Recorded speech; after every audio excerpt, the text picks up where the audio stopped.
সবাই একটু বলো, আমার স্ক্রিন কি দেখতে পাচ্ছ সবাই? আমার স্ক্রিন দেখা যাচ্ছে?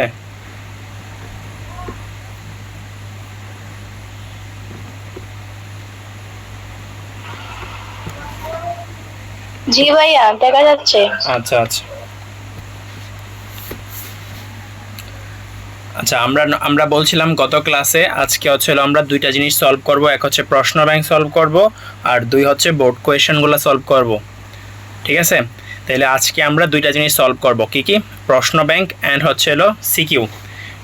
এখন ফার্স্টে আমরা প্রশ্ন ব্যাংক সলভ করব। এখন আমরা যেগুলো সলভ করব এগুলো বিগত মেডিকেল প্রশ্ন। তার কলম কালিটা চেঞ্জ করি।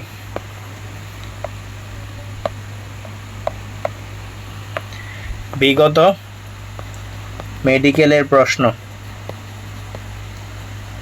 আচ্ছা, এই অধ্যায়ের সবগুলা ক্লাস কি তোমরা করছো? এনেকে একে আসো নদী, সবগুলা ক্লাস করছো? না ভাই, একটা হয়ে গেছে। কয়টা করছো? লেকচার 4-এ আছি। 1 থেকে 4? হ্যাঁ। আচ্ছা, অনেকগুলা করছো আজকে, তাহলে দেখবা অনেকগুলা পারতেছো। তুবা সবগুলা করছো? তুবা, এই তুবা আমার বয়স শুনতেছো না? আচ্ছা, প্রযুক্তা এই অধ্যায়ে কয়টা ক্লাস করছো?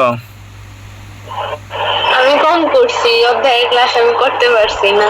আচ্ছা, এই অধ্যায়টা তোমার সিলেবাসে না থাকলেও কইরা নিও, বুঝছো? এটা দেখবা শুরুতেই লাগে, সব টিচার এটা শুরুতেই পড়ায়।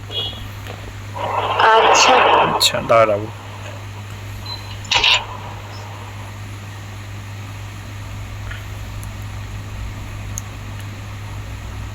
এই তুবা, তুমি কি আমার বয়স শুনতেছো না? জি দাদা, বলেন। হ্যাঁ, কয়টা ক্লাস করছো? সবগুলাই। আচ্ছা, তাহলে আজকে এই সলভগুলো আমি একটাও করব না, সলভগুলো তোমরা করবা। যেহেতু প্রযুক্তা তেমন ক্লাস করে নাই, মানে নদী আর তুবা দুইজনে মিলে সলভ করব আজকে। ওকে, আচ্ছা, এটা বলবা তুবা, না তুবা না, নদী বলবা এটা, যে কোষচক্রের কোন দশায় ডিএনএ সংশ্লেষণ হয়? এস দশায়। ইয়েস, এস দশায়। দেখছো, এটা কিন্তু মেডিকেলে আসছে প্রশ্ন। দেখো কত সালে, 21 সালে রিসেন্ট আসা প্রশ্ন। এস দশায়। ওকে, এখন 2 নাম্বারটা তুবা বলবা, যে মাইটোটিক মেটাফেজে কোনটা সঠিক নয়? মেটাফেজ, মাইটোসিসের মেটাফেজে কোনটা সঠিক নয়? এই মেটাফেজে কি ক্রোমোজোমে সেন্ট্রোমিয়ার বিভক্ত হয়? না। এই চিন্তা করো, মেটাফেজ আমরা মনে রাখি কি দিয়ে? মোটা আর কি মাঝখানে না? মোটা। আচ্ছা, জেনে মোটা কথাটা দেখবা, ওই নেই কি মনে রাখবা? বিভাজন। বলছিলাম মনে আছে? জেনে মোটা ওই নেই বিভাজন। তাইলে কি সেন্ট্রোমিয়ার বিভক্ত হয়? হ্যাঁ, সেন্ট্রোমিয়ার বিভক্ত হয়। এটার অ্যানসার ক্রোমোজোমে লুপ সৃষ্টি হয়, এটা হবে না। আচ্ছা, না, আগে আনসার বলো না, আমরা সবগুলা টেস্ট করব। তারপরে দেখো, ক্রোমোজোম অপরিবর্তিত থাকে। ওকে, তারপর ক্রোমোজোম এককভাবে থাকে, এটাও কারেক্ট, এইটাও কারেক্ট। তাহলে কারেক্ট। আচ্ছা, লুপ কই সৃষ্টি হয়? লুপ বলো, লুপ কই সৃষ্টি হয়, কোন ধাপে? ডিপ্লোটিনে। না, ডিপ্লোটিন না। হ্যাঁ হ্যাঁ, ডিপ্লোটিন কইনে হয়? ডিপ্লোটিনে। Very good. তাহলে তোমার লুপ সৃষ্টি হয় ডিপ্লোটিনে, তাহলে মেটাফেজে হয় না কোনটা? দেখো, মূলত তুমি প্রশ্নগুলো কইনে যায় ভুল করবা, জানো? তোমার মেডিকেলের প্রশ্ন যখন আসবো তখন আমি একটা ভুল করছিলাম কেমিস্ট্রির প্রশ্ন। দেখো, শেষে একটা 9 দে, এই 9টা বুঝছো অনেক সময় কি করে, ধরো টাইপ করছে এতটুকু কইরা 9টা নিচে দিব, এনে জায়গা আছে কিন্তু এনে 9 লেখে না, নিচে দে। এই 9 কিন্তু অনেকে খেয়াল করে না, এই জন্য তোমার ভুল জায়গায় আসে। এই ভুলটা আমি করছিলাম, আমি 9টা নিচে ছিল, আমি দেখি নাই। ঠিক আছে, তাহলে উত্তর কোনটা? কোনটা সঠিক নয় বলো, সঠিক নয় কোনটা? লুপ সৃষ্টি হয়। হ্যাঁ, লোভ সৃষ্টি হয়, এটা কি নয়? সঠিক নয়। ওকে, আচ্ছা, দেন বলো, যে কোন কোষ বিভাজনের মাধ্যমে আরবিসি তৈরি হয়? নর্মালি চিন্তা করো যে নর্মালি তোমার হচ্ছে আরবিসি সংখ্যা বৃদ্ধি করবে কিসের মাধ্যমে? আরবিসি তো আর মানুষ না যে মায়োসিসের মাধ্যমে করবে, তাহলে কিসের মাধ্যমে হবে? ইরিথ্রোপ্রোটিন কিডনি তৈরি করে তার মাধ্যমে। হ্যাঁ, এটা তৈরি করে, মানে কোন কোষ বিভাজনের মাধ্যমে তৈরি হয়? কমন সেন্সে চিন্তা করো, অ্যামাইটোসিস, মাইটোসিস, মায়োসিস, তিনটার মধ্যে।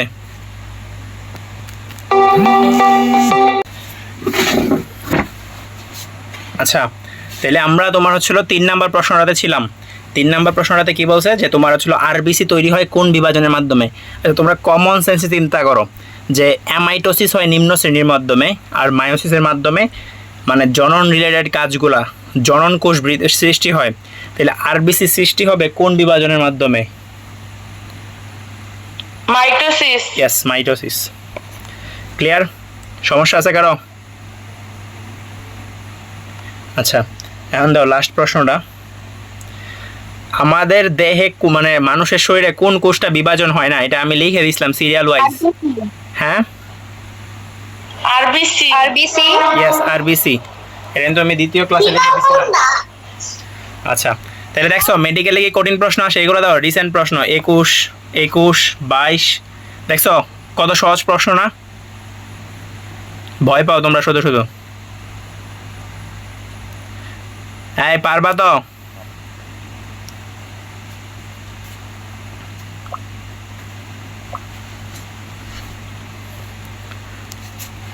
এই কারো প্রবলেম আছে? না ভাইয়া। ওকে, আচ্ছা দেখো, এখন এখন একটা নদী বলবা যে মাইটোসিসে মানে কোষের ভিতরে নিউক্লিয়াসের বিভাজনকে কি বলা হয়? ক্যারিওকাইনেসিস। হ্যাঁ, ভেরি গুড, কেরিও। মনে রাখবা কেরিও শব্দের অর্থ, কেরিও হচ্ছিল শব্দের অর্থ নিউক্লিয়াস। ওকে, কেরিও মানে নিউক্লিয়াস, আর কাইনেসিস মানে বিভাজন, এই কেরিও কাইনেসিস। আচ্ছা, আর সাইটোপ্লাজমের বিভাজনকে কি বলা হয়? সাইটোকাইনেসিস। Very good, cytokinesis. আচ্ছা, এখন তারপর 6 নাম্বার প্রশ্নটা দেখো। 6 নাম্বারে কি বলছে যে মাইটোসিস কোষ বিভাজনের কোন পর্যায়ে ক্রোমাটিড একটি অপত্য ক্রোমোজোমে পরিণত হয়? দেখো, অপত্য ক্রোমোজোম বলছে, অপত্য সেন্ট্রোমিয়ার বলে নাই। আমি জিনিসটা সুন্দর করে লিখে দিছিলাম। অ্যানাফেজ। হ্যাঁ, অ্যানাফেজ, ভেরি গুড। এটা তোমার অপত্য যদি তোমার সেন্ট্রোমিয়ার বলতো তাইলে তুমি দাগাইতা কি? মেটাফেজ। Yes, very good. আর যদি তোমার অপত্য ক্রোমোজোম যেহেতু বলছে সেটা হচ্ছিল অ্যানাফেজ। ওকে, তারপরে দেখো এটাও কিন্তু রিসেন্ট 18 প্রশ্ন। তারপরে একটা প্রশ্ন আছে তোমার নিচের কোন উক্তিটি সঠিক নয়? ওকে, আচ্ছা, আমরা এনে যে 4টা অপশন আছে, 4টা অপশনের মধ্যে আমরা এনে একটা অপশানে আমাদের এই অধ্যায় রিলেটেড আছে। এই অপশনটা আগে দেখি। 3 নাম্বারটা, মাইটোসিসের মেটাফেজে লোপ সৃষ্টি হয়, এটা কি সঠিক? না। না। তাইলে নিচে কি বলছে? সত্য নয়। তাইলে উত্তর কোনটা? C. C, yes, very good, C. আচ্ছা, তারপর 8 নাম্বারটা, মেটাকাইনেসিস হয় কোন ধাপে? মেটাফেজ ধাপে। হ্যাঁ, মেটাফেজ ধাপে। দেখছো, এটা এই যে বলছিলাম না যে এই তোমার মাঝখানে যে সজ্জিত হয়, মাঝখান বরাবর বিষুবীয় অঞ্চলে সজ্জিত হয়, এটাকে কি বলা হয়? মেটাকাইনেসিস। ক্লিয়ার? আচ্ছা, তারপরে দেখো যে তোমার 9 নাম্বারটা, স্পিন্ডল যন্ত্রের বিষুবীয় অঞ্চলে সজ্জিত হওয়াকে কি বলা হয়? মেটাকাইনেসিস। এই যে মাত্র যেটা আমি বললাম, দেখছো মানে প্রশ্ন কত সহজ সহজ প্রশ্ন করে, তোমরা কত ভয় পাও যে মেডিকেলের প্রশ্ন কি না কি হয়। আসলে এমনি কি হয় তোমার মানে এই যে 1 ঘন্টায় তো অনেক টেনশন কাজ করে, তখন মনে হয় যে মানে সহজ প্রশ্নগুলোও কঠিন মনে হয়। এজন্য তোমার মানে ওই 1 ঘন্টা যে রিল্যাক্স থাকতে পারে সেই কোপটা দিয়ে আসে। এজন্য বেশি বেশি পরীক্ষা দেওয়ার মানে প্র্যাকটিস করা লাগে। আচ্ছা, আমি তোমার যখন পরীক্ষা দিছি না, আমার কাছে মানে অনেকে দেখি, আমি তোমার শেয়ার করি, তোমার আমার পিছে যে ছেলেটা বসছিল না, ওই ছেলেটা তোমার পরীক্ষা শুরু হয়েছে 10-15 মিনিট পরে দেখি কাঁদতেছে। মানে পোলাই এত ভয় পাইছে। তোমার ওই মানে আমাদের বলছিল নামটা সবগুলা বড় হাতের অক্ষরে লিখতে। আমি কি করছি, আমি এস দিছি বড় হাতের, বাকিগুলা ছোটো হাতের দিছি। আমি জানি এই নাম নিয়ে কোনো প্যারা হবে না, কিন্তু ওই ছেলেও এইভাবেই লিখছে। পরে ওই তো ম্যাম রে স্যাররে বলছে, স্যার আমি তো এইভাবে লিখছি, সমস্যা হবে? স্যার বলছে না সমস্যা নাই। তারপর 15 মিনিট পরে যখন একজন ম্যাম সাইন করতে আসলো, তখন ওই কাঁদতেছে যে ম্যাম আমার তো এক্সপেল করে দিব, আমার খাতাটা চেঞ্জ করা লাগবে, আমি তো এইভাবে লিখে ফেলছি। ম্যামে কইতাছে যে এরকম সমস্যা নাই, কিন্তু ওই ছেলে তো মানে একবারে কান্না করে আসবি নাস। তারপরে তোমার হচ্ছে পরীক্ষা শুরুর আগের 10 মিনিট মানে তুমি মেডিকেলের যে হলটাতে অনেক কিছু দেখতে পাবা, কেউ কেউ কাঁদতেছে, কেউ কেউ দোয়া করতেছে, মানে যে যেভাবে পারতেছে, বুঝছো। আমার কাছে মানে ওই রকম টেনশন লাগে না, কারণ এত পরিমাণে পরীক্ষা দিছিলাম তো। আচ্ছা তাহলে এই 9টার মধ্যে কোনো কারো সমস্যা আছে?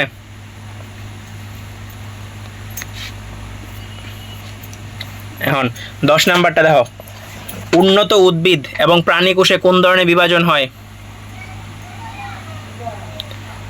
উন্নত মাইটোসিস। ইয়াস, মাইটোসিস। তারপর দেখো নিচের কোন তত্ত্বটা সঠিক নয়? এই যে জিনিসটা খেয়াল করো, সঠিক নয় বলছে, কিন্তু নিচের কোন তত্ত্বটা সঠিক নয়? আচ্ছা প্রথমটা দেখি, অ্যামাইটোসিস প্রক্রিয়ায় তোমার হচ্ছিল একটা কোষ বিভক্ত হয়, 2টা কোষ তৈরি হয়, এটা কি সত্য কি সত্য না? এটা সত্য, आंसर ডি আচ্ছা হবে। হ্যাঁ একদম আগেই বলার দরকার নাই, দেখো এটা সত্য। তারপর দ্বিতীয়টা দেখো, মাইটোসিসে অপত্য কোষের ক্রোমোজোম সংখ্যা মাতৃকোষের ক্রোমোজোম সংখ্যার সমান, এটা কি সঠিক? হ্যাঁ সঠিক। তারপর ছিল মায়োসিসে অপত্য কোষের ক্রোমোজোম সংখ্যা মাতৃকোষের অর্ধেক, সঠিক? জি ভাই এটাও সঠিক। তাহলে তোমার 4 নাম্বারটা দেখার দরকারই নাই, 4 নাম্বারটা সঠিক নয়। তাহলে উত্তর কোনটা? 4 নাম্বারটা। দেখছো আমি তোমার 3টা দেখার পর 4 নাম্বারটা দেখেই নাই, কি লিখছে আমার দেখার দরকারই নাই, কারণ প্রথম 3টা সঠিক, তার মানে 4 নাম্বারটাই হবে। কি লিখছে যে মায়োসিস হয় বলেই মাইটোসিস হয় বলেই, এটা মাইটোসিস না আমরা জানি, তোমার হচ্ছিল প্রজাতির বৈশিষ্ট্য বংশ পরম্পরায় টিকে থাকে কিসের মাধ্যমে? মায়োসিসের মাধ্যমে। মিয়োসিস। ইয়েস, মিয়োসিস বা মায়োসিস। আচ্ছা তারপরে দেখো 12, কোন দশায় নিউক্লিয়ার মেমব্রেন এবং নিউক্লিওলাসের বিলুপ্তি হয়? মাইটোসিসের। Yes, metaphase. কোনটা? মেটাফেজ। ওকে, এনে বল দিছে, দাও এনে প্রো মেটাফেজ দিয়ে রাখছে, কিন্তু তোমার বইয়ে মেটাফেজ দেওয়া, তুমি মেটাফেজই দিবা। মেইন বইতে আজকে দেখলাম প্রো মেটাফেজ দেওয়া। হোয়াইট। আমাদের সময় মেটাফেজে ছিল, এখন চেঞ্জ করছে। প্রো মেটাফেজ, এই প্রো মেটাফেজ না তো, মেটাফেজই তো দেওয়া। মেটাফেজে লেখছে দেখো তোমার হচ্ছে নিউক্লিয়ার এনভেলপ এবং নিউক্লিওলাস সম্পূর্ণ বিলুপ্ত হয়। মেইন বইয়ে যাও, তোবা মেইন বই নাও হাতে নিয়ে মেটাফেজের পার্টটায় যাও। হ্যাঁ প্রো মেটাফেজের যে এই যে 1 2 3 4 5 নম্বর লাইনে লেখা এক সময় বিলুপ্ত হয়ে যায়। 1 2 3 4 5 আর বিলুপ্ত হয়ে যায় এবং এক সময় বিলুপ্ত হয়ে যায়। আচ্ছা এত শুধু নিউক্লিয়ার এনভেলপের কথা বলছে, নিউক্লিওলাসের বিলুপ্তিও ঘটে। আচ্ছা আমি বলি তোমার হচ্ছিল এইটার সাথে এটার থেকেও তোমার হচ্ছিল মেটাফেজটা অধিক গ্রহণযোগ্য, কারণ হচ্ছে সম্পূর্ণ বিলুপ্তি বলছে, বুঝছো? হ্যাঁ এরপর তো বলছে এরপর যে নিউক্লিওলাসেরও বিলুপ্তি ঘটে। না না এটা ঠিক আছে, তোমার হচ্ছিল প্রো মেটাফেজও বলছে, তুমি মেটাফেজেরটা দেখো, মেটাফেজে কি লেখছে? সম্পূর্ণ বিলুপ্তি ঘটে লেখছে না? হ্যাঁ আচ্ছা এখন তুমি একটা জিনিস চিন্তা করো, এই যে আমরা এটা কই দেখছিলাম, একটা প্রশ্ন দেখছিলাম না অপত্য ক্রোমোজোম, এই দাও এই প্রশ্নটা, এই যে অপত্য ক্রোমোজোমের প্রশ্নটা, ওইটার মধ্যে মেটাফেজে অপত্য সেন্ট্রোমিয়ার সৃষ্টি হয় আর অ্যানাফেজের মধ্যে অপত্য ক্রোমোজোম, কথা কিন্তু দুইটা একই, কিন্তু তোমার অ্যানাফেজের মধ্যে দেখবা লেখা আছে সম্পূর্ণভাবে বিভক্ত হয়। এই সম্পূর্ণ কথাটার জন্যই আমরা এনে উত্তর অ্যানাফেজ নিছি, তাইলে ওইটার ক্ষেত্রেও আমরা ওই সম্পূর্ণ কথাটার জন্যই উত্তর মেটাফেজ নিব, বুঝছো? কিন্তু এটা তো লাইন বাই লাইন মিলে প্রো মেটাফেজের সাথে না, কই প্রো মেটাফেজের সাথে? তুমি দেখো তোমার হচ্ছে মেটাফেজের সাথে তোমার প্রো মেটাফেজের 2-3টা লাইন লেখছে, আর মেটাফেজে দেওয়া ডিরেক্ট লিখে দিছে, ডিরেক্ট একবারে, যে নিউক্লিয়ার মেমব্রেন নিউক্লিওলাসের সম্পূর্ণ বিলুপ্তি ঘটে, শেষ। ও আচ্ছা ঠিক আছে। আচ্ছা দেখো ওইটাই এক সময় বিলুপ্ত হয়ে যায়, ওই এক সময়টা মেটাফেজের মধ্যে গিয়ে পড়ছে, বুঝছো? দেখো এখন হচ্ছিল মানব দেহের ক্ষত নিরাময় হয় কিসের মাধ্যমে? মাইটোসিস। ইয়েস, এটা তো আমরা গুরুত্বের মধ্যে পড়ছি। এখন হচ্ছে জেনেটিক্যালি নিয়ন্ত্রিত মৃত্যু মানে কি? স্বাভাবিক মৃত্যু। আমরা এটা কিভাবে, হ্যাঁ আমরা কিভাবে মনে রাখি? স্বাভাবিকভাবে প্রথম অ্যালফাবেটের নাম কি? এ, নাকি? ওই এতে হচ্ছিল অ্যাপোপ্টোসিস। আর পুষ্টির অভাবে মরলে ওইটাকে বলা হয় পুষ্টি। মানে কি পুষ্টির ইংলিশ কি? নেক্রোসিস। পুষ্টির ইংলিশ নিউট্রিশন। এই নিউট্রিশন থেকে আসছে নেক্রোসিস। ওকে, ক্লিয়ার এতটুকু? কত সহজ প্রশ্ন আসে মেডিকেলে।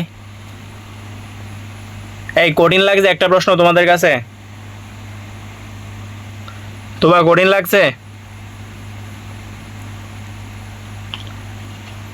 ইজি, কিন্তু একটু কনফিউশন লাগে ওই যে হুবহুর জন্য, হুবহু লাইনের জন্য যে ইয়া করে এই জন্য। আচ্ছা, এটা বিষয় না, এগুলো তোমার আসলে প্র্যাকটিস করতে করতে ঠিক হয়ে যাবে। মাত্র তোমরা হগলে উঠছো, এখন এই যে এইগুলা পারতেছো, এগুলাই তো অনেক কিছু। দেখো, মায়োসিস কোষ বিভাজনের কোন উপপর্যায়ে কায়াজমা তৈরি হয়? কায়াজমা কোন উপপর্যায়ে তৈরি হয় বলো?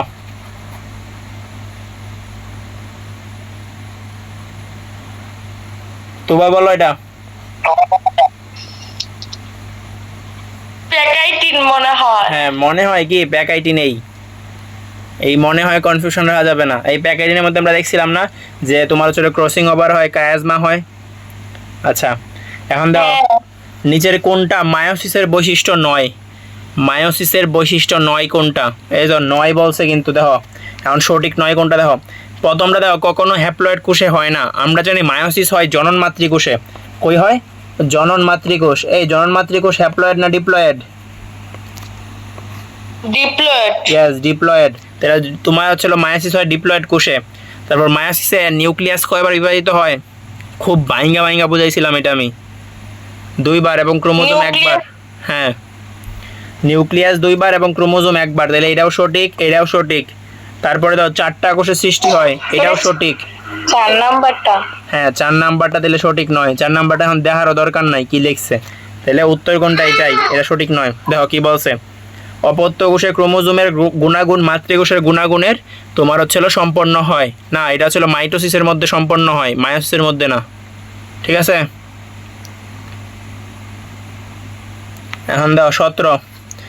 নিচের কোন কোষ বিভাজনে অপত্য কোষের ক্রোমোজোম সংখ্যা মাতৃকোষের ক্রোমোজোম সংখ্যার অর্ধেক হয়? বলো। Meiosis. Yes. Meiosis. Yes. Meiosis. Yes, very good. আচ্ছা, তারপরে দাও, নিচের কোনটা সঠিক নয়? এনে অপশানগুলোর মধ্যে 2টা অপশান আছে আমাদের মানে এই অধ্যায় রিলেটেড, 2 নাম্বারটা আর 4 নাম্বারটা। 2 নাম্বারটা দেখো কি বলছে, দেহকোষ মাইটোটিক পদ্ধতিতে বিভাজিত হয়ে বৃদ্ধি সাধন করে। আচ্ছা, এটা ছিল কাইটা গেছে জিনিসটা। এটা হচ্ছে তোমার, এটা তো ভুল। আচ্ছা এটা তোমার হচ্ছিল কে জয়েন দিছে?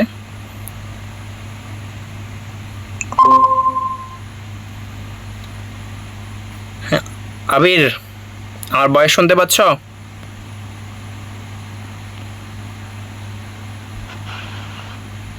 আমি মোহাম্মদ। হাই মোহাম্মদ, এই এতক্ষণে আসার তোমার সময় হইলো? আমরা কোয়েশ্চেন ব্যাংক অলরেডি সলভ করে ফেলছি। এখন ছিল, এদিকে জিমেলটা পড়তে আইলাম। আচ্ছা এখন হচ্ছিল আমরা প্রশ্ন ব্যাংক সলভ করব। আর প্রশ্ন ব্যাংক সলভ হয়েছে, এখন হচ্ছিল আমরা সলভ করবো সৃজনশীলগুলো। আচ্ছা দেখো, এটার উত্তর হচ্ছিল বি। এটা তোমার কাইটা গেছে, তো এটা হচ্ছিল আমি দেখা দিব না। এটা হচ্ছিল 2 নাম্বারটা সঠিক না। মাইটোটিক পদ্ধতিতে বিভাজিত হয়, জনন কোষ বৃদ্ধি সাধন করে, এটা সঠিক নয়। ওকে, আচ্ছা তাইলে তোমার হচ্ছে তুবা নদী, বলো তোমার প্রশ্ন ব্যাংক কি তোমাদের কাছে কঠিন লাগলো নাকি সহজ লাগলো ক্লাসগুলা করার পরে? ভাইয়া আমি তো এত ডিপলি পড়িনি, আমি শুধু আপনার ক্লাসগুলো পড়ছি, মেইন তো পড়িনি না ক্লাসগুলা, আচ্ছা আমি বলো, তুমি বলো ক্লাসগুলোর বাইরে কিছু ছিল আমি যে দেখাইছি? একটাও আমি ক্লাসগুলোর বাইরে কিছু আছে না? এইগুলাই তোমার হচ্ছে খুব ইজি। তোমার হচ্ছে যখন ক্লাসগুলো সম্পূর্ণ করবা তখন আর একটু কনফিডেন্স বাড়বে, বুঝছো? মানে মানুষ যত বেশি জানে তার কনফিডেন্স লেভেল তত বেশি থাকে। এই যে দেখো তোমার হচ্ছিল ওই যে আগে তুবা বলছিল যে মনে হয়, এই দেখো সে পড়ছে কম এই পার্টটা, তাই তার কনফিউশন। সে যদি মানে এটা পড়ে, আমি যদি বলি না এটা, ও আমার সাথে পোল্টি লাগবে যে না ভাই ওইটাই হবে। কনফিডেন্স বাড়বে যত তুমি বেশি পড়বা, তো কনফিডেন্স বাড়বে। আচ্ছা ঠিক আছে, হ্যাঁ আমি পাস কম পড়ছিলাম, ওকে ভালো মতো পড়া হয় নাই। আচ্ছা আচ্ছা পড়া নিও, সমস্যা নাই, শনিবারে এক্সাম। আচ্ছা এখন হচ্ছিল আমরা সৃজনশীল দেখবো, সিকিউ। ওকে, দেখো এটা হচ্ছে ঢাকা বোর্ড 23, তুবার বোর্ড। তোমার হচ্ছে তুমি ঢাকা বোর্ডে দিবা, আর বাকিরা তো এনে ময়মনসিংহ বোর্ড। দেখো ঢাকা বোর্ডে একটা প্রশ্ন, যে সন্তানদের চেহারার মধ্যে বেশিরভাগ ক্ষেত্রেই বাবা মার গঠন বৈশিষ্ট্যের মিশ্রণ দেখা যায়, নট সিঙ্গেল বাবা, নট সিঙ্গেল মা। এই যে তুমি যে বলছিলা সাইফ আলী খানের ছেলে হুবু তার বাবার মতো, আর মেয়ে সারা আলী খান তার মায়ের মতো, বুঝছো? এরকম হয় না, না হয়ে কি হয়, বৈশিষ্ট্যের মিশ্রণ ঘটে। ওকে, আচ্ছা অ্যামাইটোসিস কাকে বলে আমি পড়াইছি মোহাম্মদ? জি মাইটোটিক ইন্ডেক্স আমি পড়াইছি। আমি পড়ি নাই, পড়াই। হ্যাঁ, তুমি তো পড়বাই না। ক্লাস ক্লাস যেইগুলা রেকর্ডেড ছিল ওইগুলা সবগুলো আগে কমপ্লিট করো, বুঝছো? আচ্ছা সব পড়া ভাই চেয়েছি। আচ্ছা, শনিবারে কিন্তু এক্সাম আছে। এই তোবা বলো, মাইটোটিক ইন্ডেক্সকে আমি পড়াইছিলাম। হ্যাঁ, মাইটোটিক ইন্ডেক্সের মাধ্যমে কি নির্ণয় করা হয়? ক্যান্সার। এটার মান যত বেশি হয় তত দ্রুত বর্ধনশীল ক্যান্সার হয়। Yes, very good. তাহলে তোমার এমআই এর মান হচ্ছিল মাইটোসিস বিভাজনরত কোষ, আর হচ্ছিল মোট কোষ। এই হচ্ছিল এমআই বা মাইটোটিক ইন্ডেক্স। আচ্ছা, এখন তৃতীয় প্রশ্নটা বলছে যে মা বাবার চরিত্রের মিশ্রণ গঠনকারী অঙ্গাণু, অঙ্গাণুরা হচ্ছিল ক্রোমোজোম। ক্রোমোজোমের গঠন চাইছে, এইটাকে আমি পড়াইছিলাম। ইয়েস। না, আচ্ছা, আমি এটা পড়াই নাই, দেখছো? মোহাম্মদ ছিল ফ্লেক্স নিতে গিয়া ওই ছিল ফাইসা গেছে। আমি পড়ছি তো, তুমি তো আপনি না পড়েন। আচ্ছা, এই ক্রোমোজোমের গঠন হচ্ছে তোমার প্রথম অধ্যায়ে। কোন অধ্যায়ে? প্রথম বুটানি প্রথম অধ্যায়, যে সামনে পড়াবো। এই অধ্যায়ের পরে যেটা পড়াইবো ওই নিয়ে তোমাদের পড়াবো। ওকে, আচ্ছা। তারপরে বলছে যে কোন পদ্ধতি সংগঠনের জন্য বৈশিষ্ট্যের মিশ্রণ হয়েছে। এখন বলো এটা কোন পদ্ধতির জন্য? তোবা বলবা। প্যাকাইটিন।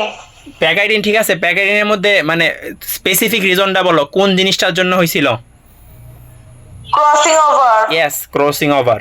তাহলে কোন পদ্ধতি সংগঠনের জন্য? ক্রসিং ওভার সংগঠনের জন্য। পরে ক্রসিং ওভার সম্পর্কে লিখে দিয়ে আসবা, পারবা না? পারবা? ভাইয়া এই জায়গাটা তো বুঝি নাই। আচ্ছা বলি, তোমার হচ্ছিল এটা আমি কয় নাম্বার ক্লাসে পড়াইছি? প্যাকাইটিন 4 নাম্বার ক্লাসে পড়াইছি। 4 নাম্বার ক্লাসটা যখন তুমি করবা তখন দেখবা যে আমি প্যাকাইটিন দশা যখন পড়াই ওর মধ্যে দেখাইছিলাম যে যে কায়াজমা তোমার হচ্ছিল 2টা ক্রোমোজোম এরকমভাবে থাকে, এরকমভাবে থাকে। এই হচ্ছে তোমার এইটা সংযোগস্থলটাকে কায়াজমা বলে। পরে পরস্পরের যে অংশের বিনিময় করে, এই ধর সমান জায়গায় ভাঙে। ধরো এটা এভাবে আসে, তারপরে কি করবে এরা? এরা হচ্ছিল সেম জায়গায় ভাঙবে, ভাঙ্গিয়া পরস্পরের অংশের বিনিময় করে। এর জন্যই তোমার এই সেটটা আসছিল পিতা থেকে, এই সেটটা মাথা থেকে। তাইলে তোমার দেখো ক্রোমোজোমগুলোর মধ্যে কি আসছে? চেঞ্জ আসছে। তাইলে কোনোটাই মানে পরবর্তীতে যেই সন্তানটা হইতেছে ওইটার মধ্যে হুবু পিতারটাও যাইতেছে না, হুবু মাতারটাও যাইতেছে না। কি হইতেছে? এই নে পরস্পর ইন্টারচেঞ্জ হইতেছে। দ্যাটস ওয়াই এই নে হচ্ছিল একটা মিশ্রণ করতেছে, বৈশিষ্ট্য চেঞ্জ হইতেছে। তখন দেখবা ওই পার্টটার মধ্যে দেখবা তুবা আমাকে প্রশ্ন করছিল যে ভাই অনেক সময় তো দেখা যায় যে সন্তান হুবু সেম, বুঝছো? ওই সাইফ আলী খান আর ওর ছেলের কথা কইছিল, আমার এখন মনে আছে, বুঝছো? তারপর ওটা আমি বুঝাইছিলাম যে না, কিছু না কিছু চেঞ্জ আসেই। ওকে, ওইটা দেখলে তোমার ক্লিয়ার হবে জায়গাটা। ক্রসিং ওভার নিয়ে আমি খুব ভালো করে পড়াইছি, আবার শেষের ক্লাসেও ক্রসিং ওভারের ব্যাখ্যা পড়াই দিছি, গুরুত্ব, সংজ্ঞা টঙ্গা এইসব। ঠিক আছে, ওকে ভাইয়া। মোটামুটি তো বুঝছো, থিমটা তো বুঝছো কি ক্রসিং ওভারটা? এই প্রসেসটা ছিল ক্রসিং জি ওভার। এর ভাইয়া। জন্যই তোমার হচ্ছিল তুমি হুবু পিতার বৈশিষ্ট্য নাও নাই, হুবু মাতার বৈশিষ্ট্য নাও নাই, দুজনের মিলে একটা বৈশিষ্ট্য নিছো। ওকে, তাহলে ঢাকা বোর্ড 23 প্রশ্ন কি কঠিন ছিল? না, প্রশ্ন খুবই ইজি। গ নাম্বারটা তুমি পারো নাই, কজ আমি পড়াই নাই, পড়াইলে তুমি পারতা। ঠিক আছে, আচ্ছা। এখন হচ্ছিল আমরা দেখবো রাজশাহী বোর্ড। এই বলো এটা কোন বিভাজন আর এটা কোন বিভাজন? তোবা বলবা। মাইটোসিস আর এম আর এন হচ্ছে মিওসিস। হ্যাঁ, মিওসিস। কারণ জানি মাইটোসিসে 2টা কোষ সৃষ্টি হয় আর মায়োসিসে 4টা কোষ সৃষ্টি হয়, মায়োসিস বা মিওসিস। আচ্ছা, এই সিনেপসিসকে আমি পড়াইছি।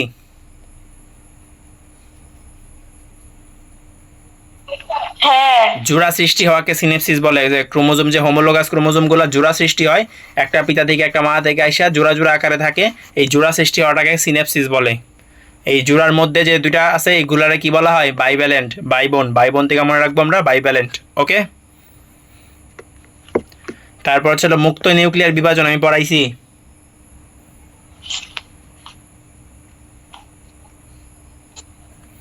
পড়াই নাই, ঠিক না?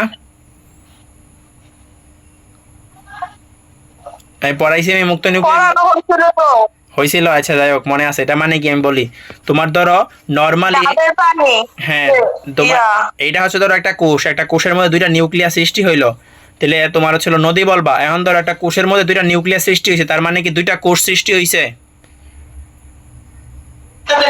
না না, তোমার হচ্ছিল, হ্যাঁ শোনো, মানে একটা কোষের মধ্যে সাইটোপ্লাজমে দুইটা নিউক্লিয়াস সৃষ্টি হয়েছে, তার মানে কি দুইটা কোষ সৃষ্টি হয়েছে, কোষ বিভাজন কি সম্পন্ন হয়েছে? না, একটা কোষে। হ্যাঁ, একটা কোষে। মাঝখানে কি হওয়া লাগবো? সাইটোপ্লাজমের বিভাজন, ঠিক আছে? এখন ধরো তোমার সাইটোপ্লাজমের বিভাজন কোনো কারণে হইলো না, তখন কি হয়? তখন দেখো তোমার হচ্ছিল এই ধরো এটা হইলো না, না হইলে কি হবে? না হইলে এরকম ভাবে ছিল, এনে চারটা কোষ হয়ে যাবে, নিউক্লিয়াসের বিভাজন বন্ধ হবে না। এই যে তোমার সাইটোকাইনেসিস না হলে এইভাবে যে কোষগুলো সৃষ্টি হইতেছে, এই প্রসেসটাকে বলা হয় মুক্ত নিউক্লিয়ার বিভাজন। কারণ কি, মুক্তভাবে শুধু নিউক্লিয়াসের বিভাজন হইতেছে। এটা দেখা যায় ডাবের পানির মধ্যে, ডাবের পানি। ক্লিয়ার? তাহলে মুক্ত নিউক্লিয়ার বিভাজন আমি পড়াইছি, খুব ভালো করে লেকচার নোটে আছে। ওকে, আচ্ছা এখন হচ্ছিল, তাহলে তোমার হচ্ছিল এম। এম কোনটা? এম কোন বিভাজন? মাইটোসিস নাকি মায়োসিস? মাইটোসিস। হ্যাঁ, মাইটোসিসের 3 নাম্বার ধাপের নাম কি? মাইটোসিসের তৃতীয় ধাপের নাম? মেটাফেজ। Yes, metaphase. তাহলে তোমার হচ্ছিল মেটাফেজের সচিত্র বর্ণনা, পারবা না? পারবা? হ্যাঁ, পারবো। আচ্ছা, তারপরে দেখো ঘ নাম্বার দিয়েছে। দেখো, যৌন জননক্ষম জীবের দৈহিক বৃদ্ধি। দৈহিক বৃদ্ধি হয় কোন জননের মাধ্যমে, কোন বিভাজনের মাধ্যমে? মাইটোসিস। আর বংশধর সৃষ্টিতে ভূমিকা রাখে কোনটা? মিয়োসিস। তাহলে তোমার হচ্ছিল পারতা না এই যে প্রশ্নটা? না আচ্ছা, এনে প্রশ্নটা কি বলছে দাও? যৌনজননক্ষম জীবের দৈহিক বৃদ্ধি এবং বংশধর সৃষ্টিতে উদ্দীপকের এম ও এন পরস্পর নির্ভরশীল। দেখো কিভাবে নির্ভরশীল। দেখো তোমার হচ্ছে জনন মাতৃকোষ থেকে তোমার মায়োসিস সৃষ্টি, তোমার জনন কোষ সৃষ্টি হয় কোন প্রসেসের মাধ্যমে? বলো। মায়োসিসের মাধ্যমে না? হ্যাঁ দাঁড়াও বুঝাইতেছি, নিচে যাই।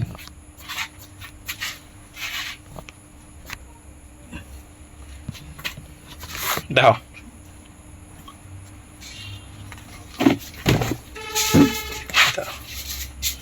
জুতা,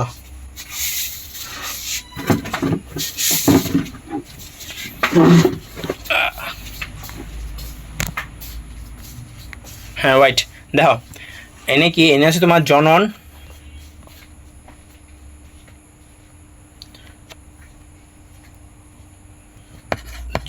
মাতৃকোষ। জনন মাতৃকোষ থেকে জনন কোষ সৃষ্টি হয় কিসের মাধ্যমে?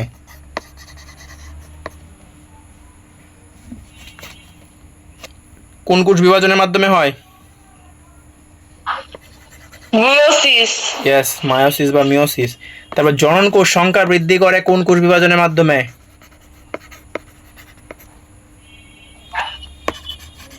Mitosis yes. তাহলে দেখো এই যে বংশধর সৃষ্টিতে দুইটার ভূমিকা আছে।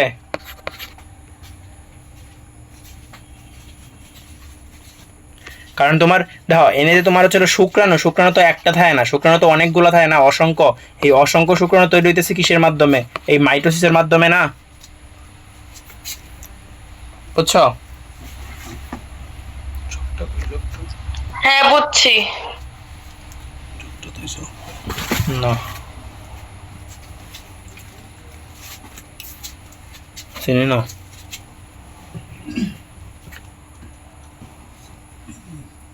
আছে জব তো দেখছি না।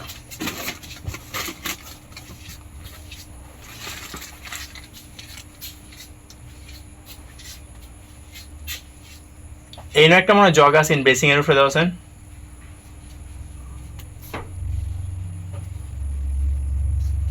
তোমারটা?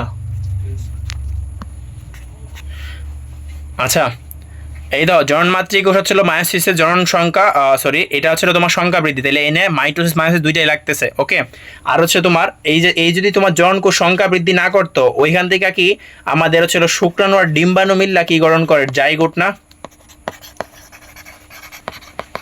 দুইটা তৈরি হয় কিসের মাধ্যমে? মায়োসিসের মাধ্যমে তৈরি হয়ে গঠন করে জাইগোট। এই জাইগোট থেকে পরবর্তীতে কি দেহটা তৈরি হইতেছে না মাইটোসিসের মাধ্যমে, আর এই দুইটা তৈরি হয় মায়োসিসের মাধ্যমে। তাহলে কি এই যে দেহ গঠনে মাইটোসিস আর মায়োসিস দুইটার ভূমিকা আছে? হ্যাঁ আছে। এখন বুঝছো কিভাবে সাজাইবা প্রশ্নটা? এই কথাগুলো লিখে দিয়ে আসবা। বুঝছি। এর মধ্যে তুমি হচ্ছিল মাইটোসিস মায়োসিসের সংজ্ঞা দিবা, দিয়া প্রশ্নটা যত বড় করতে পারো। ওকে,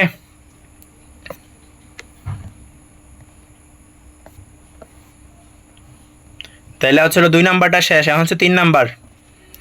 এইগুলার কি নোট দেওয়া লাগবো, পিডিএফ দেওয়া লাগবো?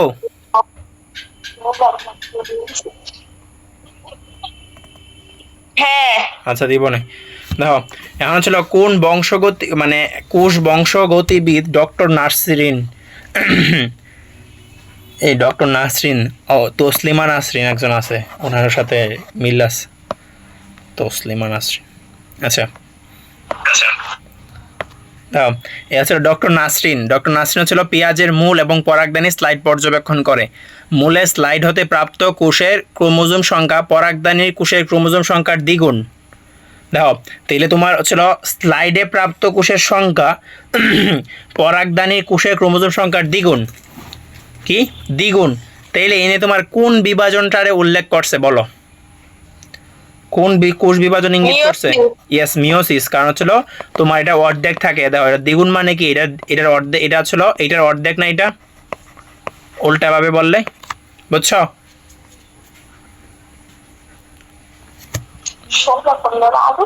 কথাটা ক্লিয়ার? আচ্ছা, হ্যাঁ ক্লিয়ার। আর দেখো এটা প্রান্তীয়করণ পড়াইছিলাম।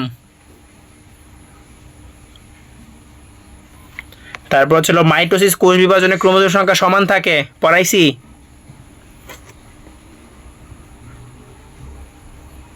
হ্যাঁ, এই দুটা পড়াইছি। এই কথা বলো,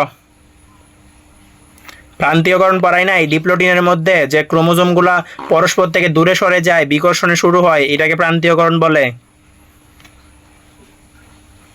তারপর হচ্ছে মাইটোসিসের মাধ্যমে সৃষ্ট কোষের ক্রোমোজোম সংখ্যা অপত্য কোষের ক্রোমোজোম সংখ্যা সমান থাকে, পড়াই নাই? এই ওয়াও রিয়াক্ট দিতেছে কেডা? পড়াই নাই? এই তুবা পড়াই নাই?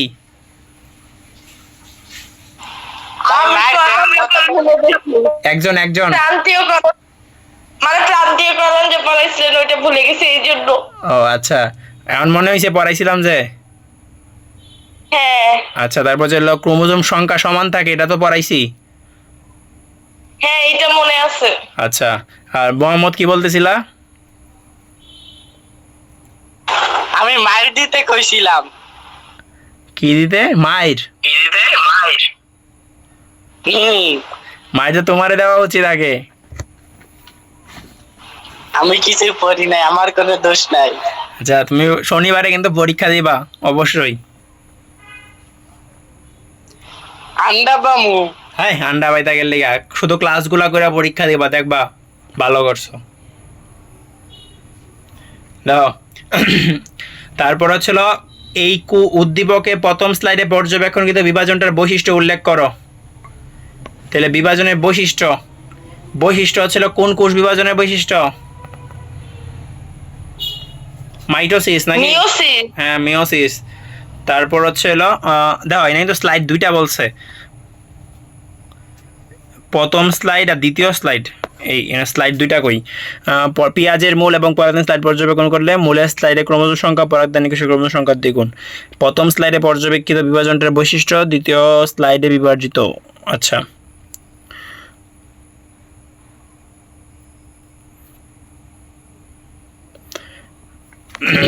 দেখো চেন স্লাইড দুইটা বলছে, দেখো এটা চিন্তা আরেকভাবে করা লাগবে। এই এনে একটা কথা বলো, এই প্রথম স্লাইডে নিচে মূল, দ্বিতীয় স্লাইডে পরাগদানি। মূল কি দেহ কোষ নাকি জননমাতৃ কোষ? মাইটোসিস। পরাগদানি থেকে কি পরাগ রেণু সৃষ্টি হয় না? তাইলে পরাগদানি কি জননমাতৃ কোষ না? মূল দেহ কোষ। হ্যাঁ, মূল থেকে কি জনন কোষ সৃষ্টি হয়? হ্যাঁ, এই রিয়াক্ট বন্ধ করে কথা বলো, মূল থেকে কি জনন কোষ তৈরি হয়?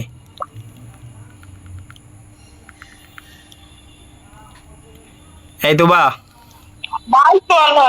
হ্যাঁ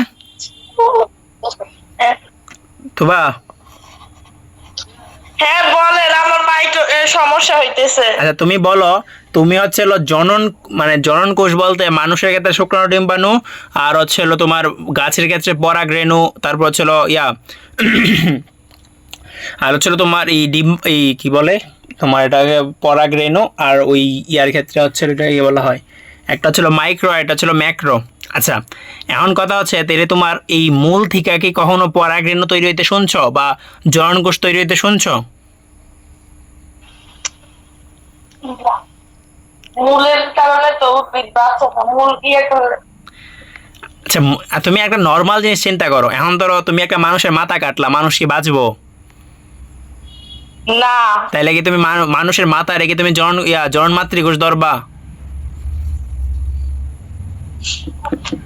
হ্যাঁ, না। তাইলে তুমি ওইটা চিন্তা করো না, গেলে গিয়া কোনটা কাটলে বাঁচতেছে না ওইটা তো ম্যাটার না, ম্যাটার হচ্ছিল ওইটা থেকে জনন কোষ তৈরি হয় কিনা। মূল থেকে তো জনন কোষ তৈরি হয় না, জনন কোষ পুরো ইয়ার ক্ষেত্রে তৈরি হয় পরাগদানি থেকে। তোমরা হচ্ছে 19-এ পড়ছো না যে উদ্ভিদের পরাগ মানে জনন রিলেটেড অঙ্গাণু হচ্ছিল ফুল, ফুলের মধ্যে সবগুলা থাকে, তাহলে মূল আসবো কোত্থেকে? মূল কাণ্ড পাতার মধ্যে কি জনন কোষ সৃষ্টি হবে কখনো? ওইগুলো সবগুলাই দেহ কোষ, ওইখানে সবসময় মাইটোসিস হয়, আর হচ্ছিল পরাগদানির মধ্যে মায়োসিস হয়। ক্লিয়ার এখন বিষয়টা? হ্যাঁ বুঝছি। তাহলে প্রথম স্লাইডের বিভাজন হচ্ছিল মাইটোসিসের বৈশিষ্ট্য দিবা, তারপর দ্বিতীয় স্লাইডের বিভাজনের গুরুত্ব, মায়োসিসের গুরুত্ব দিবা। গ নাম্বারে মাইটোসিস, আর হচ্ছিল এই যে ঘ নাম্বার কই, গ নাম্বারে মায়োসিস, এই যে মায়োসিস দেখছো, এই দেখো মায়োসিস। ক্লিয়ার?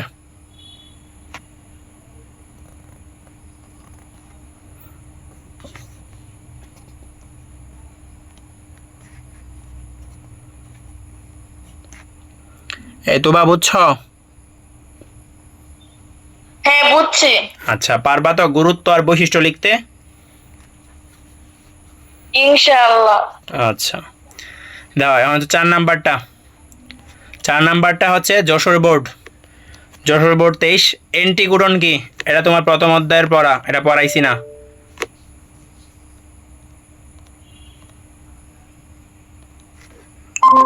হ্যাঁ এখন মোহাম্মদ ভাই নিজে আইডিতে আসছে। আচ্ছা দেখো কই যশোর বোর্ড কই রাখলাম,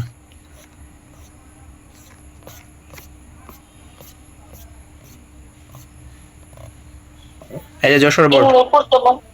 হ্যাঁ দাও, এন্টিকোডন ট্রান্সক্রিপশন, এটা ছিল প্রথম অধ্যায়ের পড়া, বুটানি ফার্স্ট চ্যাপ্টারে, বুটানি ফার্স্ট চ্যাপ্টারে পড়াবো। তারপর ছিল বি চিত্রটার পরবর্তী ধাপ কোনটা? এখন ছিল বি চিত্রটা তোমার দেখে বোঝা লাগবো যে বি চিত্রটা আসলে কি বোঝাইছে। দেখো এই জিনিসটা একটা কনফিউশন, এরকম চিত্র দ্বারা যদি তোমার প্রশ্ন দেয় না, তুমি হচ্ছিল খুব বড় সড়ো একটা ধরা খাইতে পারো। কারণ কি তোমার একে তো হচ্ছে চিত্রগুলো ভালো করে তারা বোঝায় না, দ্বিতীয়ত হচ্ছে তোমার চিত্রগুলো ধরতে গিয়ে একটু প্যারা খাওয়া লাগে। এখন হচ্ছিল আমরা খুব সূক্ষ্মভাবে পর্যবেক্ষণ করব। এই তোবা এখন বলো এটা কিসের চিত্র বলে তোমার মনে হইতেছে?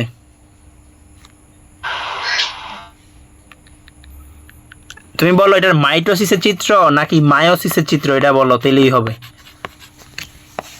এটা মিওসিসের। ইয়েস মিওসিসের চিত্র, কারণ মাইটোসিস এরকম আমরা কোনো চিত্র পাইছি না। মিওসিসের কোন ধাপের চিত্র? প্রোফেজ 1-এ যেগুলো আছে যে এইগুলার থেকে যে কোনো একটার হবে, কারণ এইগুলার মধ্যেই তোমার প্রোফেজ 1-এ যে 5টা আছে লেপ্টোটিন, জাইগোটিন, প্যাকাইটিন, ডিপ্লোটিন, ডায়াগানিসিস, এটার মধ্যেই নিউক্লিয়ার মেমব্রেন আর নিউক্লিয়ার অলাস থাকে, আর কোনোগুলোতেই নিউক্লিয়ার অলাস নিউক্লিয়ার মেমব্রেন দেই না আমরা, ঠিক না? হ্যাঁ কিন্তু এই চিত্র তো 2টা ধাপের ছিল মনে হয়, না, এই যে জাইগোটিন। আর হচ্ছে লেপটোটিন।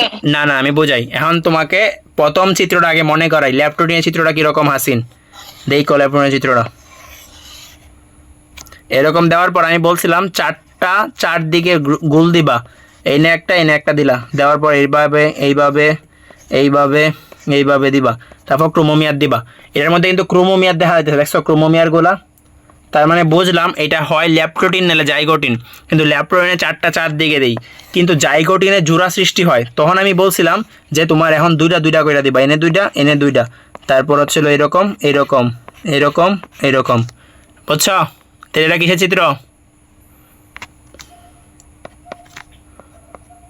জাইগোটিন। Yes, zygotene. নদী বুঝছো?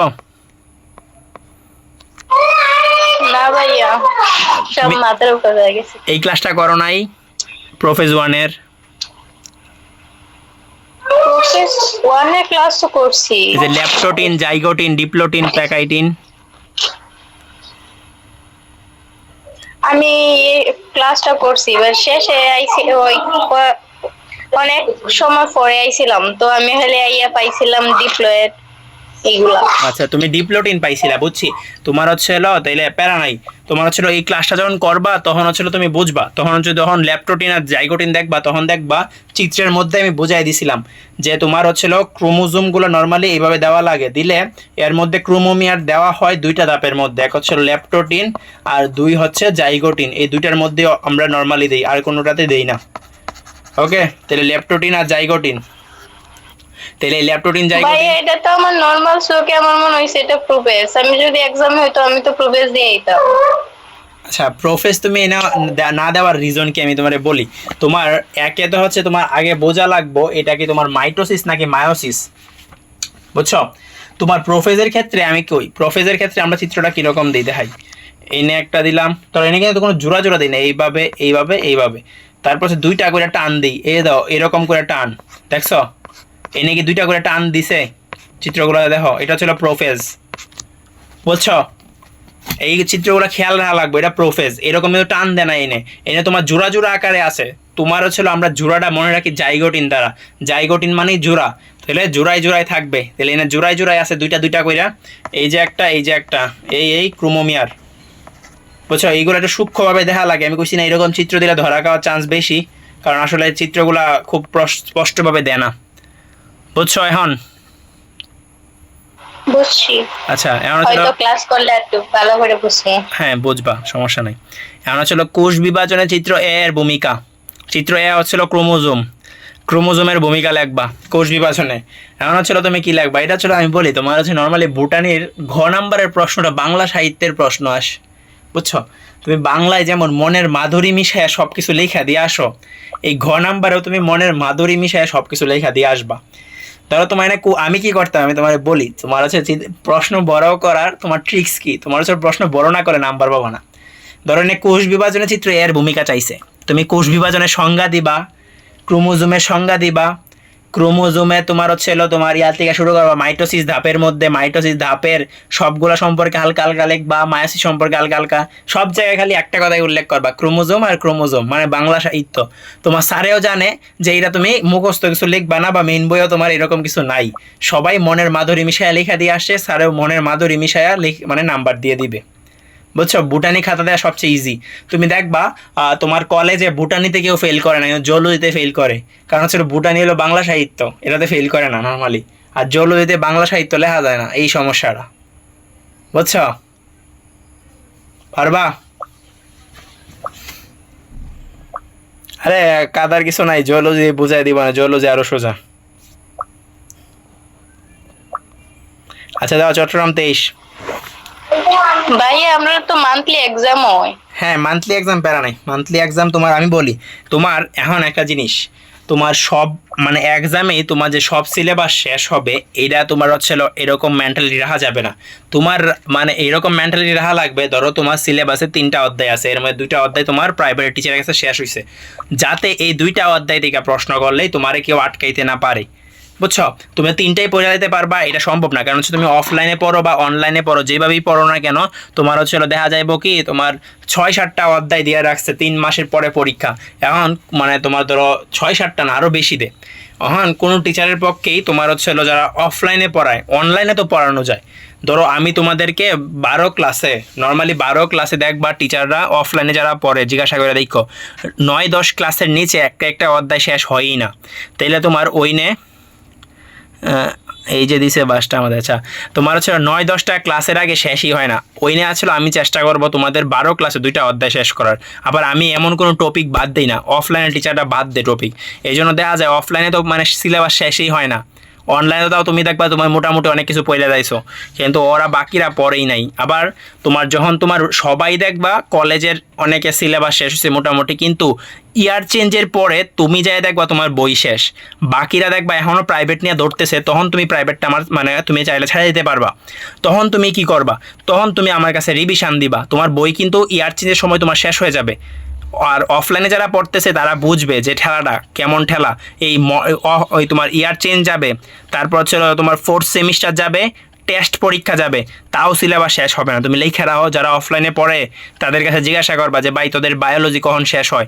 যদি বলে যে টেস্ট পরীক্ষার আগে শেষ করছে কোনো টিচার, আমার জিজ্ঞাসা করবা। প্রত্যেকটা টিচার টেস্ট পরীক্ষার আগে, ইভেন তোমার এইচএসসি পরীক্ষার 1 মাস আগে অনেকে শেষ করে, বা 10-15 দিন আগে, বুঝছো? এগুলো নিয়ে অনেক প্যারা খাওয়া লাগে। তোমার হচ্ছে তুমি কলেজের টেস্ট পরীক্ষার পরে যদি তোমার সিলেবাস এর আগে শেষ না হয়, তাহলে তোমার মনে হয় যে খুবই খারাপ একটা অবস্থা।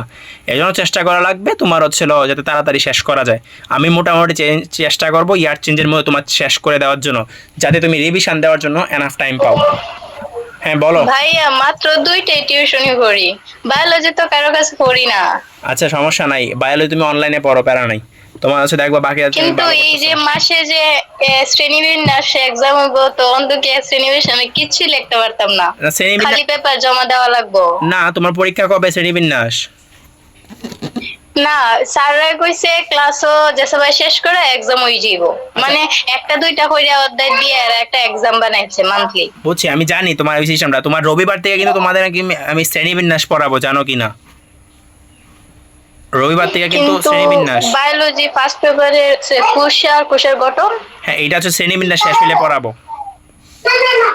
তোমার এটা কি মাস রানিং হচ্ছিল? আগস্ট মাস চলতেছে না, আগস্টের ধরো 18 তারিখ শুরু হবে, তোমার August September, June July August September, সেপ্টেম্বরের 10 তারিখের মধ্যে 2টা অধ্যায় শেষ হবে, 10-12 তারিখের মধ্যে, বা সর্বোচ্চ 15-16 তারিখ যেতে পারে। এর মধ্যে তোমার 2টা অধ্যায় শেষ হবে, কোষের গঠন এবং হচ্ছে প্রাণী বিভিন্নতা শ্রেণীবিন্যাস। এখন আমি তোমার একটা কথা বলি, তুমি অফলাইনে কোষের গঠন পড়বা, তোমার যদি তোমার নর্মালি টিচাররা 2টা একসাথে পড়ে না, এটার মধ্যে 2টা পার্ট আছে, প্রথম পার্ট দ্বিতীয় পার্টটা টিচাররা আগে পড়ায়, প্রথম পার্টটা মানে পড়াইতেই চায় না, কারণ টিচাররা আসলে প্রথম পার্টটা পড়াইতে পারে না।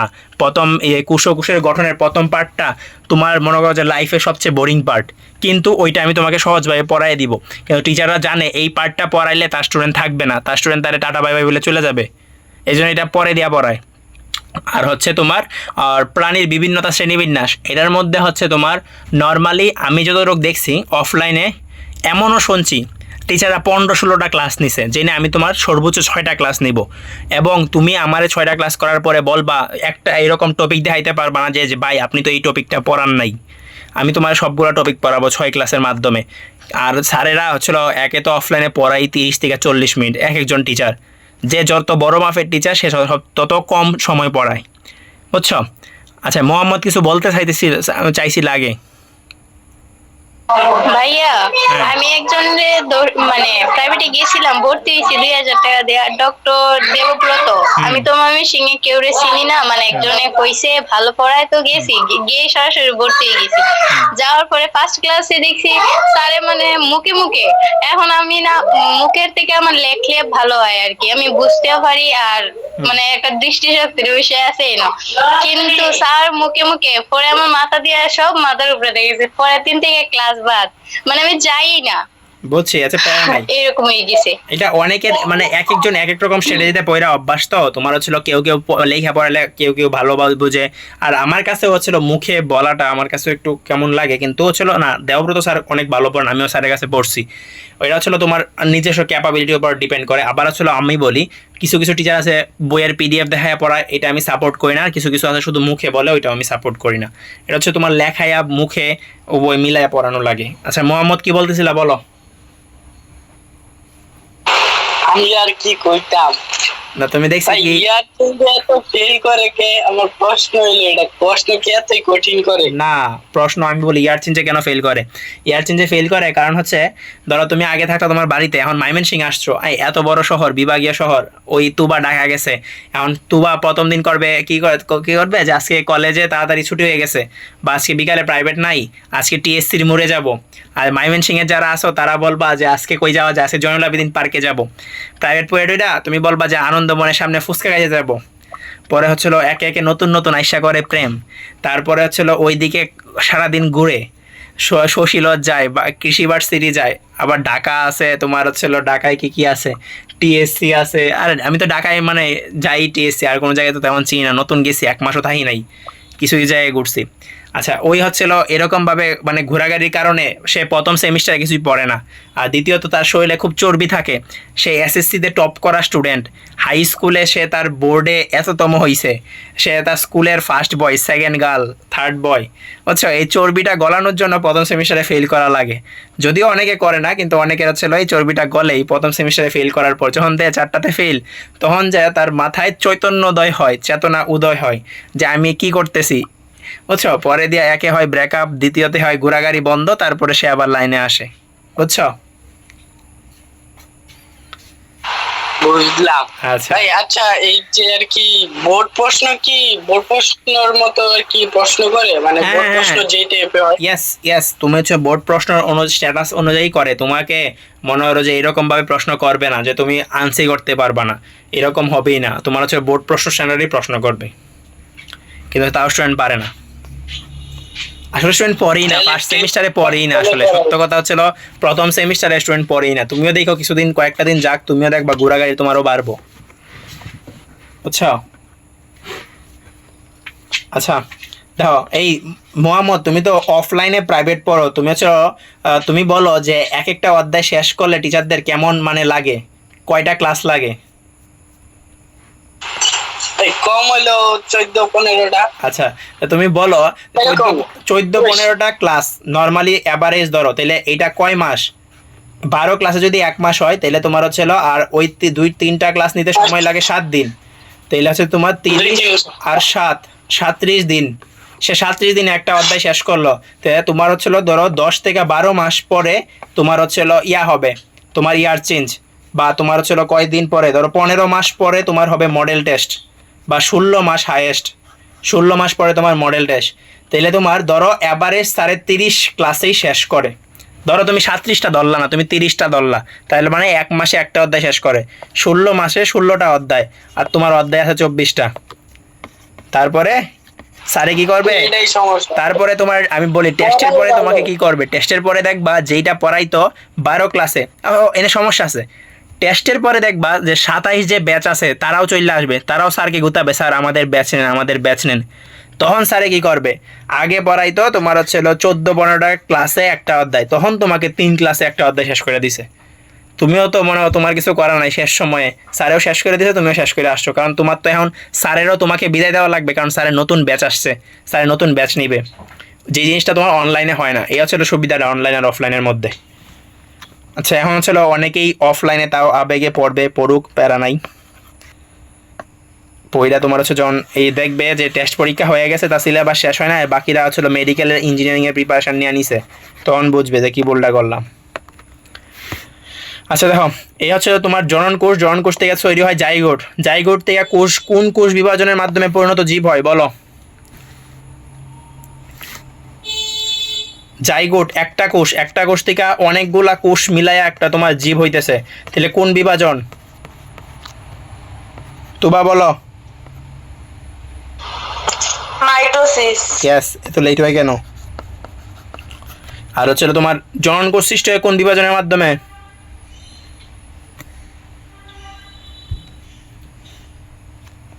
এই মাত্র না বললাম জনন কোষ সৃষ্টি হয় কোন বিভাজনের মাধ্যমে? তোবা। মিওসিস। হ্যাঁ, এত টাইম লাগাও কেন? তা তুমি ফার্স্ট বলবা, তুমি এতগুলা ক্লাস করছো, তোমার তারও ফার্স্ট বলার উচিত। আমাকে তো জিজ্ঞাসা করে তাহলে আমি বলবো কেন? আরে তুমি সবগুলারই উত্তর দিও। দাও, মেটাকাইনেসিস পড়াইছি, জেনেটিক কোড ছিল প্রথম অধ্যায়ে, পড়াবো। তারপর ছিল এ ধাপে, এ দ্বারা বুঝাইছে মাইটোসিসের 4 নাম্বার ধাপ কোনটা? নদী বলো। জি ভাই, জি ভাইয়া। মাইটোসিসের 4 নাম্বার ধাপ কোনটা? মাইটোসিস। হ্যাঁ। অ্যানাফেজ। এই ছিল অ্যানাফেজের বৈশিষ্ট্য লিখবা, চিত্র সহ দিয়ে আসবা। তারপর ছিল এ আর বি এর মধ্যে তুলনা, মানে এ আর বি এর পার্থক্য লিখবা। মাইটোসিস মিওসিসের পার্থক্য লাস্ট ক্লাসে পড়াই দিছিলাম, মনে আছে টেকনিক দ্বারা? এই মনে আছে? হ্যাঁ হ্যাঁ, এতক্ষণে দেখো 6 নাম্বার মেটাকাইনেসিস পড়াইছি, ইন্টারফেস পড়াইছি, মেটাকাইনেসিস পড়াইছি, ইন্টারফেসও পড়াইছি। এখন দেখো কে কে কোনটা, এটা কে উপদশাটি চিত্র সহ বর্ণনা করো। দেখো আই, এটা কোন দশা? আই এটা লেপটোটিন। আই হচ্ছে ল্যাপটোটিন। এই দাও, আগে আমি চিত্রগুলো আইকা দিছিলাম, দেখছো? এখন ক্লিয়ার হয়েছে চিত্রটা। আর এটা হচ্ছে জাইগোটিন। নদী এখন বুঝছো? দেখো চিত্রটা এখন দেখে বুঝবা। তাহলে এইটা যদি ল্যাপটোটিন হয়, এটা জাইগোটিন, তাহলে এটা কি হবে? ল্যাপটোটিন জাইগোটিন, জাইগোটিনের পরে কি হবে? এনে ভিতরের গুলো দিছে না, প্যাকাইটিন। ইয়েস, তাহলে তোমার হচ্ছে কে উপদশ হলো প্যাকাইটিন, প্যাকাইটিন বর্ণনা করবা। তারপর জীববৈচিত্র্য সৃষ্টিতে উদ্দীপকের কোষ বিভাজন, কোন কোষ বিভাজন? মায়োসিস। এই মায়োসিসের গুরুত্ব লিখবা। এই দেখছো, এই মিওসিস বলো না, আমিও এটা প্রথম মিওসিসই বলতাম, কারণ তো 9-10 মিওসিস পড়ে আসছি। স্যারেরা শুধু মায়োসিস বলতো, আমার খুব ছাত্রদের উপর রাগ হইতো যে হ্যাঁ মিওসিস বললেই পারে, এত স্টাইল করার কি আছে। এখন দাও আমি মায়োসিস বলতেছি, আচ্ছা এরা আস্তে আস্তে তুমিও মায়োসিসই বলবা পড়তে পড়তে। আমি জানি তোমরাও রাগ করতেছো যে ভাই মায়োসিস মায়োসিস করতেছে, মিওসিস না কইরা। আচ্ছা, এটা আমিও করছি, এ ব্যাপার না। আচ্ছা, এখন দাও সিলেট বোর্ড। 23 কি বলছে? প্রকৃত কোষে জীবে দৈহিক বৃদ্ধি এক ধরনের কোষ বিভাজনের মাধ্যমে ঘটে। দৈহিক বৃদ্ধি ঘটে মাইটোসিসের মাধ্যমে। আর জনন কোষ সৃষ্টি হয় মায়োসিসের মাধ্যমে। দেখো ক্যারিওকাইনেসিস পড়াইছি, নিউক্লিয়াসের বিভাজন। অনিয়ন্ত্রিত মাইটোসিস কি? এই যে ক্যান্সার হয় যে। তারপর ছিল প্রথম কোষ বিভাজন মাইটোসিসে 4 নাম্বার ধাপ, মাত্র দেখায় আসলাম, অ্যানাফেজ। ঠিক আছে। তারপর ছিল দ্বিতীয় ধরনের কোষ বিভাজন তাৎপর্য, মানে মায়োসিসের তাৎপর্য, মায়োসিসের গুরুত্ব। কত সহজ, ক্লিয়ার? দেখছো কোনো কঠিন প্রশ্ন আছে? দাও এখন ছিল মাইমেনসিং বোর্ড। মাইমেনসিং বোর্ড ছিল ওই যে নদী, তুমি যেটাতে পরীক্ষা দিবা। মাইমেনসিং বোর্ডে এক সময় ছিল প্রশ্ন, হ্যাঁ মোহাম্মদ কিছু না পড়েই বলতেছে সব কঠিন। তোমাকে মাইট দেওয়া উচিত, তুমি আরেকজনকে বলো মাইট দেওয়ার জন্য। দেখো তোমার হচ্ছিল উদ্দীপকের কোষ বিভাজনে পিতে অপত্য কোষের ক্রোমোজোম সংখ্যা এবং হচ্ছিল গুণাগুণ অপরিবর্তিত থাকে। কইনে? মাইটোসিসে। আর হচ্ছিল ক্রোমোজোম সংখ্যা এবং গুণাগুণে পরিবর্তন হয় মায়োসিসে। ইয়েস, তাহলে তোমার হচ্ছিল পি হচ্ছিল মাইটোসিসের ক্ষেত্রে নিউক্লিয়াস বিভাজনের শেষ ধাপ কোনটা? টেলোফেজ। হ্যাঁ। আর হচ্ছিল কিউ এর গুরুত্ব, কিউ মানে মায়োসিসের গুরুত্ব, পড়াইছিলাম শেষ ক্লাসে। হ্যাঁ। তাহলে এখন বলো, এই যে আমি যে পড়াইছি এর বাইরে কোনো কিছু বোর্ডে আসছে? না মেডিকেলে আসছে? না। তাহলে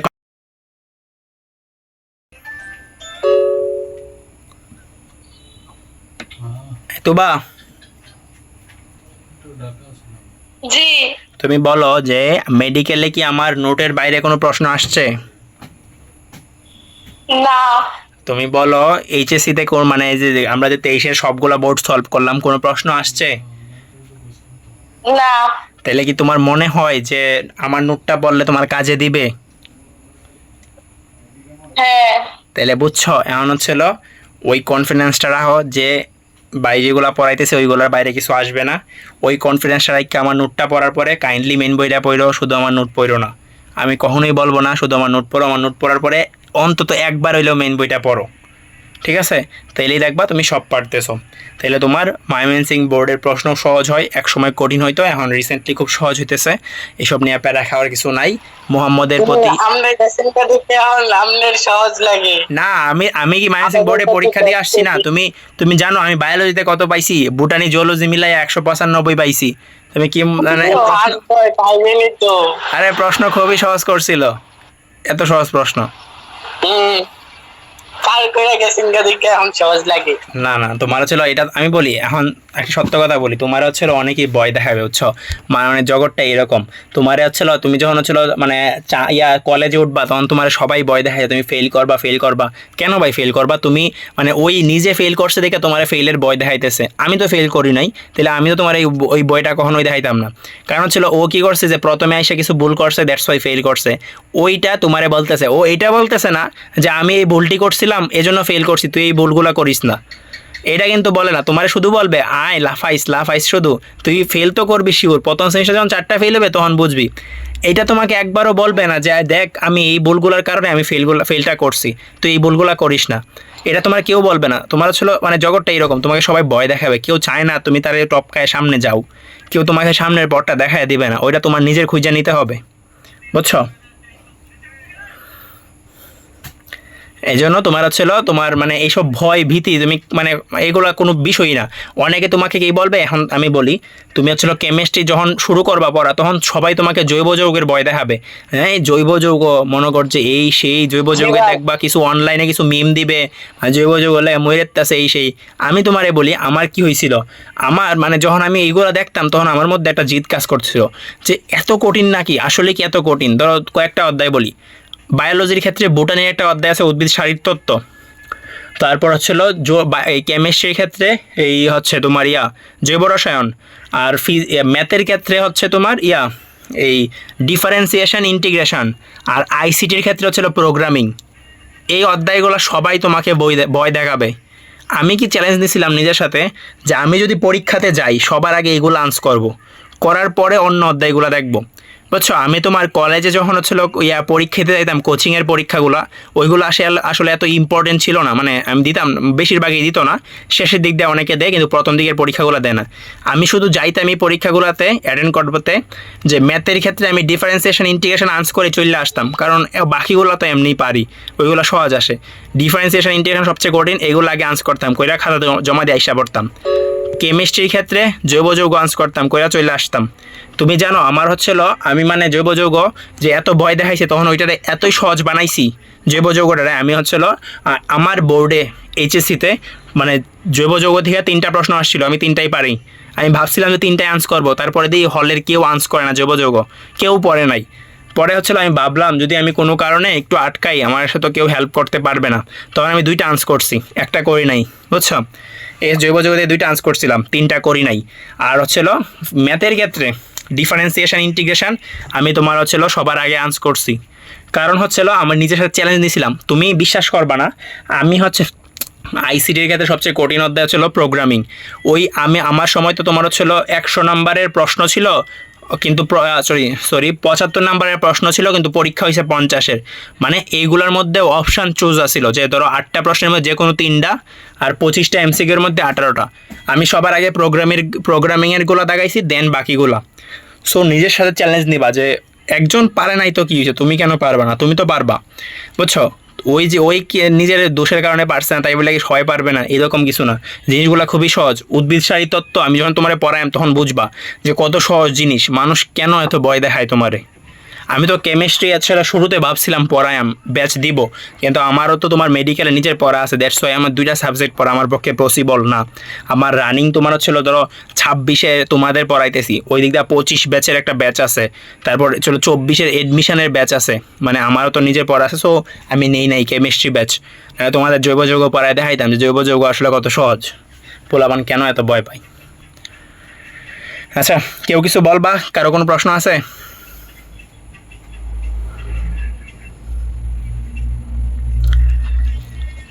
আচ্ছা, ভাই একাডেমির জন্য আর কি এমনি কলেজের আর কি পরীক্ষার জন্য হ্যাঁ বই আর টেস্ট পেপার ছাড়া আর কিছু লাগবে না, আর কিছু লাগবে না, এনাফ। বই টেস্ট পেপার ইয়েস, এনাফ। আর তুমি একটা কাজ করতে পারো, ফিজিক্সের জন্য তোমার হচ্ছে ওই যে মেইন বইয়ের তোমার পরে দেওয়া যে কতগুলো অঙ্ক দেওয়া থাকে না, ওই অঙ্কগুলো সলভ করো, তাহলে তোমার বেসিক আরো ক্লিয়ার হবে,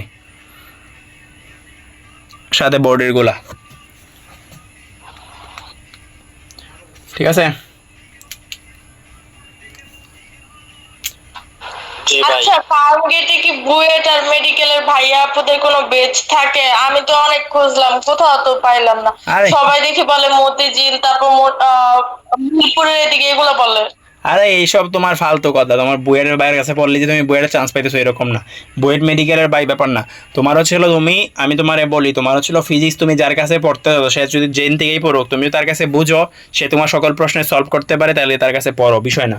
এখন কথা হচ্ছে তুমি এরকম হইতে পারে তোমার আমি যতটুকু জানি যে যারা ভালো পড়ায় তারা ফার্ম গেটে অবশ্যই আসার কথা।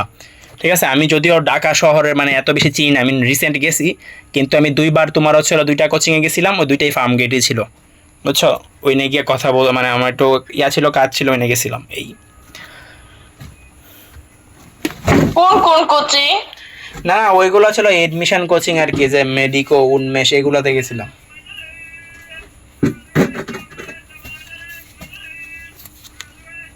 বুঝছো। আচ্ছা আমিও তো ওইখানে গেছি, ওনারা বলে ওনাদের কাছে পড়তে আনতে। হ্যাঁ, এরা বলবি, ওরা কি কখনো অন্য কেউকে রেফার করবে নাকি? আরে তুমি শুরু করো, টিচারদের কাছে ভালো না লাগলে পরে হচ্ছিল আমি মানে ওইনে যাই, তারপর দেখবো না ভালো কে আস। আচ্ছা, তো এখন হচ্ছিল তোমার হচ্ছিল শনিবারে সবাই পরীক্ষাটা দিও, আশা করি এর মধ্যে সমস্যা হইলে আমাকে জানাও। দেখো ওইখানে হ্যাঁ, বুঝি নাই। আমার তো এখন ওইখানে বিরক্ত লাগতেছে, মানে বিরক্ত লাগতেছে, ফার্ম গেটে কিছু ভালো লাগতেছে না, এখন মন চাইতেছে কলেজে চেঞ্জ করে ফেলি। হ্যাঁ না, হোলি ক্রস কলেজ তোমার, তুমি দাও মানে মেয়েদের মধ্যে যারা মোটামুটি টপ করে সবাই হোলি ক্রস কলেজ থেকেই। তাহলে ওরা যদি টপ করতে পারে এই ফার্ম গেট প্রাইভেট পড়াতে, তুমি কেন পারবা না বলো? ওই সরবাও তো হোলি ক্রসে। হ্যাঁ, কিন্তু উনি কোথায় পড়তে এগুলো না কাউকে বলে না। বলে না? আচ্ছা, আমি ওর সাথে কথা বলবাম না।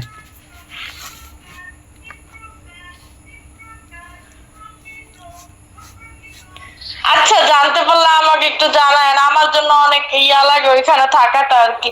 কারণ আমি ওইদিকে বাসা খুঁজে পাই না, ওই বাসা খুঁজতে গিয়ে একদম অনেক দূরে একটা বাসা, তার কোনো মতে পাইছি মন মতো। এখন ওইখান থেকে আমার প্রায় 4 কিলো হচ্ছে কলেজের দূরত্ব, তারপর আরো প্রাইভেট কোচিং ঠিক মতো ইয়া হইতেছে না, তারপর আমার বাজেটের সাথে ওই দিককার বাজেটে কোনো মিলই নেই। আচ্ছা, প্যারা না, এটা প্রথম প্রথম মন মতো পাইবা না, টাইম যাক, কিছু টাইম গেলেই তখন চলো মানে মন মতো শিফট করতে পারবা। এই ধর তোমার যে কিছু কিছু ব্যাচ বের হবে, ধরো আমাদের তো অনেকে এখন জায়গা দখল করে আছে, সেকেন্ড টাইম দিবে বললা, ওরা যখন বের হয়ে যাবে কৃষি পরীক্ষা হইলে তখন যাই আবার বাসা পাইবা, বুঝছো। আচ্ছা, আপনি যদি সর্বাপুর থেকে জানতে পারেন আমাকে একটু জানায়েন। আচ্ছা আচ্ছা, আমি ওর সাথে কথা বলবো না, প্যারা নেই, ঠিক আছে, ভালো থাকো, টাটা। আচ্ছা, আপনি কি টিপ ছিল না ফাউজিয়া ফারিহা আপু নামে একজন, উনি নাকি হোলি ক্রসের ফার্স্ট গার্ল ছিল, উনি ওইগুলা বলে না কোথায় পড়ছে, মানে মেয়েরা কেন এত হিংসা করে আমি বুঝি না। আচ্ছা আচ্ছা, আমি হচ্ছে ওদের সাথে আলাপ করে দেখবো না ওরা কই পড়ছে, পরে আমি জানাবো না তোমার, ঠিক আছে। আচ্ছা, ভালো থাকো, রাখি, টাটা। আচ্ছা, আমাকে একটু মনে করে ইনবক্সে জানায়েন দাদা। ওকে ওকে, অবশ্যই জানাবো। আচ্ছা থাকো, হ্যাঁ, টাটা।